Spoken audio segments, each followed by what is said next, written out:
कभी आपने सोचा है कि कुछ इंसान अपने चेहरों पर फेक स्माइल लेकर क्यों घूमते हैं?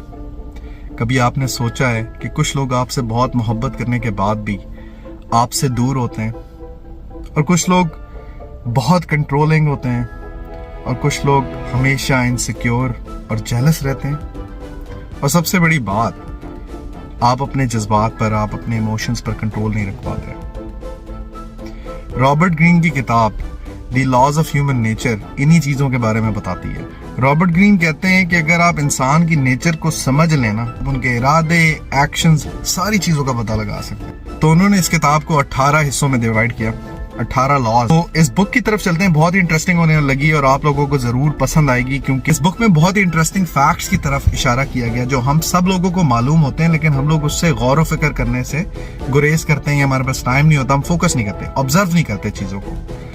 तो इन्होंने अपनी ऑब्जर्वेशन से, अपने मुताले से और अपनी रिसर्च से इस किताब को लिखा और हमारे लिए पेश किया। तो आइए चलते हैं इस बुक की तरफ। मैं आपका ज्यादा टाइम नहीं लूंगा और आपको इस बुक के बारे में इंफॉर्मेशन देता हूँ। पहला लॉ है लॉ ऑफ इरैशनैलिटी।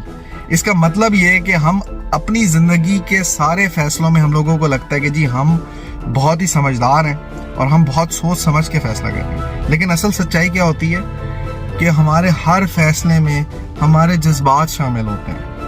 हम लोग इमोशनल हैं, ह्यूमन बीइंग और emotional creature, there is no doubt about it. हमें बनाया ही ऐसे गया है, लेकिन हमें इसको कंट्रोल करने की पावर और हिम्मत भी दी गई है। तो रॉबर्ट ग्रीन कहते हैं कि जी अगर आप अपने इमोशंस पर कंट्रोल कर दें ना, तो 90% दुनिया तो आपने ऐसे ही फतह कर ली है। अपने डिसीजंस में अपने जज्बात का रद्द अमल शामिल ना होने दें। आप अपने इमोशंस को कंट्रोल करके फैसले लें। इसकी एक बहुत छोटी सी एग्जांपल मैं आपको ये दे सकता हूं कि आप जब भी सैड होते हैं ना, उस वक्त अगर आप कोई भी फैसला लेंगे ना, तो वो फैसला मुश्किल ही होगा कि बहुत कोई ठीक फैसला आप ले लें। फॉर एग्जाम्पल, आप गुस्से में होते हैं, कहते हैं आज के बाद मैं इस बंदे से नहीं मिलूंगा, और या आज के बाद मैं तुमसे नहीं मिलूंगा, ठीक है। अब वो बंदा भी आपके सामने बैठा हुआ था, आपने बात कर दी, बेशक आपको उसकी बात बुरी लग गई थी। 2 दिन बाद क्या होता है, आपका मूड ठंडा होता है, आप रिलैक्स होते हैं, तो वो भैन दी सही मैं एक ही कर देता भैन दी। तो जब आप ये करते हैं ना कि जी मैंने ये क्या कर दिया, बाद में अफसोस का क्या फायदा है जब आपको उस मूवमेंट में कंट्रोल कर सकते हैं। मैंने एक वीडियो बनाई थी और एक छोटी सी शॉर्ट बनाई थी, और उसमें मैंने ये मैसेज दिया था कि जिंदगी में कामयाब होने की एक बहुत ही सिंपल सी टिप है।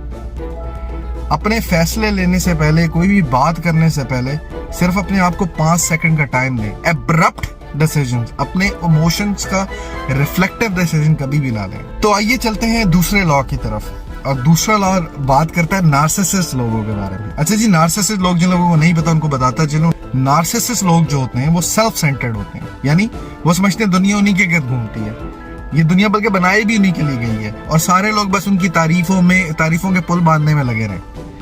तो ऐसे लोग जो है ना, वो जिंदगी में कभी कामयाब नहीं होते, ये लोग कभी आगे नहीं बढ़ सकते। ये हर वक्त अटेंशन सीकर होते हैं, ये हर किसी की एडमायरेशन चाहते हैं, और ये जो भी काम करें इन्हें बस तारीफ चाहिए होती है, ठीक है। और ये बस अपने बारे में सोचते हैं। तो जो लोग अपने बारे में सोचते हैं ना, उनके बारे में फिर लोग सोचना बंद कर देते हैं, क्योंकि अल्टीमेटली लोगों को भी समझ आ जाती है कि भाई ये बंदा जो है ना, ये बहुत ही सेल्फ सेंटर्ड बंदा है। तो आपको अपनी कदर तो करनी है, आपको सेल्फ वर्थ का आइडिया तो होना चाहिए, लेकिन उसके साथ साथ दूसरों के लिए हमदर्दी भी रखना सीखें।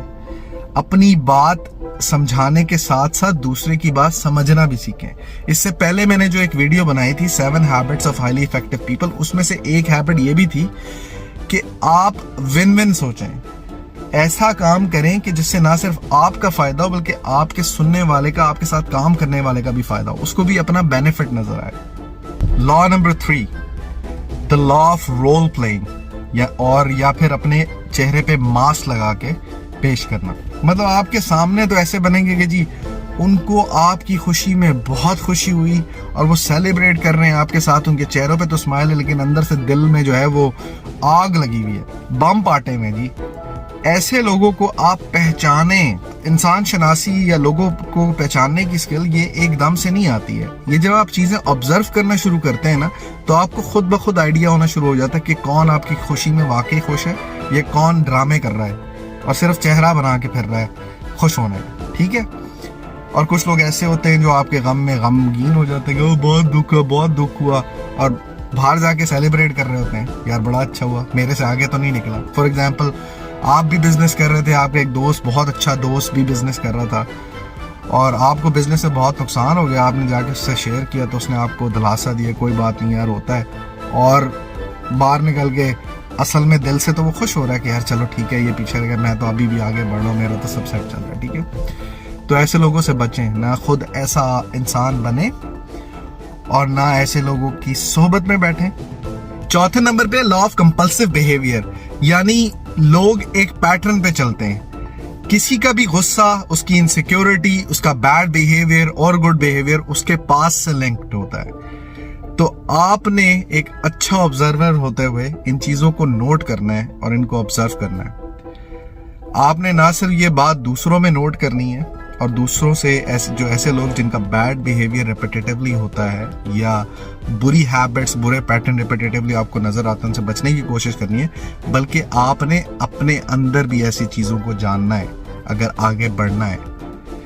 For example, let's just say कि आपको किसी बंदे की एक बात नागुज़ीर गुजरती है, ठीक है, और उस बात के नागुज़ीर गुजरने से उस बंदे के ऊपर मक्खी भी नहीं बैठती, ठीक है, उसकी नाक का बाल भी नहीं हिलता, लेकिन हो क्या रहा है, आपको तकलीफ हो रही है, और जब आपको तकलीफ होती है तो जलता कौन है, तपता कौन है, सड़ता कौन है, आप।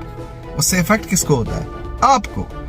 तो आपने अपने अंदर की चीजों को ऑब्जर्व करना है, अपने पैटर्न को ऑब्जर्व करना है, क्योंकि देखिए, अगर एक बंदा अपना बैड बिहेवियर, अपना रिपीट पैटर्न चेंज नहीं कर रहा, ठीक है, लेकिन आपका ये रिपीट पैटर्न है कि आप मुसलसल एक ही चीज से तंग होते हैं, तो आपने अपने आप को उससे दूर लेके जाना है। खास तौर से वो चीज जो आपसे रिलेटेड नहीं है, जो आपके कंट्रोल में नहीं है।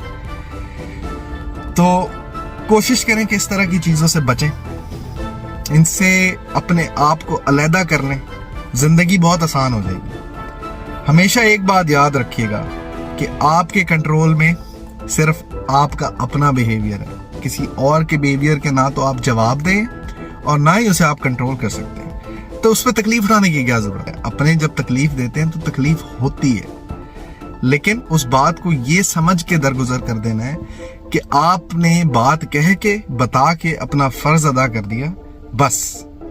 उससे तकलीफ लेने की जरूरत नहीं है। Why? Because it's not your responsibility to fix everyone, ठीक है। अपने आप को फिक्स करना आपकी रिस्पॉन्सिबिलिटी है। फॉर एग्जाम्पल, अगर आपका एक रिपीट पैटर्न है, एक बैड बिहेवियर है कि आप सुबह देर से उठते हैं, आप अलार्म लगाते हैं और 15 दफा स्नूज पे लगाते हैं, अब ये एक पैटर्न है जिसको आपको खत्म करना है। तो राइटर यही कहता है कि यार पैटर्न जो है ना, वो जिंदगी की तबाही का बायस बनता है, बुरे पैटर्न ऑफ कोर्स। तो आपने उनको आइडेंटिफाई करना है और उनको खत्म करना है। जब तक आप अपनी जिंदगी से ये बैड पैटर्न्स खत्म नहीं करेंगे, तो होता क्या है, यही छोटे छोटे bad pattern stack up stack up stack up stack up and then they ruin your life. तो identify, break him down as to what is the root behind it, किस वजह से आप वो काम कर रहे हैं, उस जड़ को खत्म करो, इस काम को खत्म करो और आगे बढ़ो। अच्छा जी, पांचवा जो लॉ है उसका नाम बड़ा ही मुश्किल है, लेकिन मैं बोलने की कोशिश करता हूँ। It's the law of covishnessness. In the other word इसको कहते हैं डिजायर को कंट्रोल करें।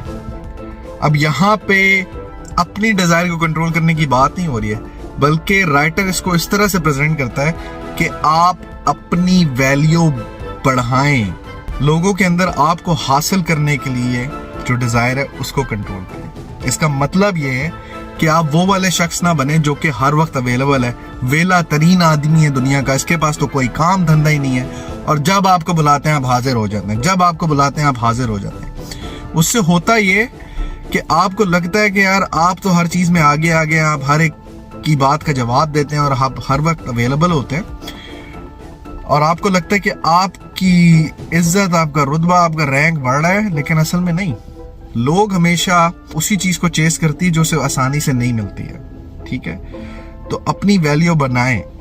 आपको पता है ना, प्रोग्राम्स में जो VIP होते हैं या जो मेन कैरेक्टर्स होते हैं ड्रामों में, मूवीज में, उनको थोड़ा देर से दिखाते हैं, थोड़ा रुक के दिखाते हैं। क्यों? ताकि उनकी वैल्यू बरकरार रहे।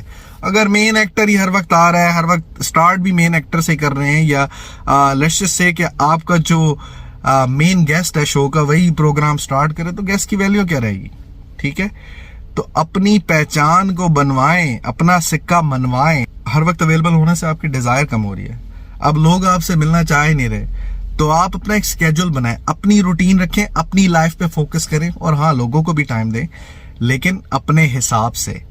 बिल्कुल कट ऑफ भी नहीं कर लें और बिल्कुल ओपनली भी सबको टाइम देना ना शुरू हो जाए कि आपकी वैल्यू ही खत्म हो जाए कि इस बंदे को तो जब कहूंगा ये तो अवेलेबल ही है। तो ये है लॉ ऑफ कविशनेसनेस, ये डिजायर को कंट्रोल करना। तो मैं आज की वीडियो को यहीं पे खत्म करता हूं, क्योंकि ये वीडियो वरना बहुत लंबी बन जाती। इसका मैं पार्ट 2 लेके बहुत जल्द आप लोगों के लिए हाजिर होऊंगा, जिसमें मैं rest of the laws cover करूंगा। तो अगर आपको ये वीडियो पसंद आई तो प्लीज लाइक करें और अपने फ्रेंड्स के साथ शेयर करें, और मेरे चैनल को सब्सक्राइब करें ताकि आपको नेक्स्ट वीडियो का नोटिफिकेशन मिल जाए। Thank you so much for watching.